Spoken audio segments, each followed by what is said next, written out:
ஈரோடு மாவட்டம் பவானி அருகே நேர்த்திக்கடனுக்காக கோவிலுக்கு விடப்பட்ட பசுமாட்டிற்கு பக்தர்கள் வளைகாப்பு நடத்தி அசத்தியுள்ளனர்.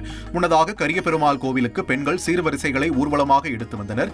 பின்னர் சிறப்பு பூஜைகளுடன் பசுமாட்டிற்கு அலங்காரம் செய்து கொம்புகளில் வளையல்கள் அணிவித்து வளைகாப்பு நடத்தப்பட்டது.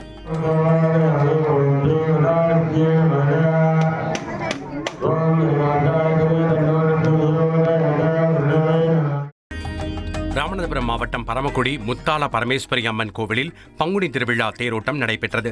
ஏப்ரல் 3ஆம் தேதி கொடியேற்றத்துடன் தொடங்கிய இந்த திருவிழாவின் முக்கிய நிகழ்வான தேரோட்டத்தில் அம்மனுக்கு சிறப்பு தீபாராதனைகள் செய்யப்பட்டு அலங்கரிக்கப்பட்ட தேரில் 4 வீதிகளில் வலம் வந்து அருள் பாலித்தார். இதில் ஏராளமான பக்தர்கள் கலந்து கொண்டு சுவாமி தரிசனம் செய்தனர்.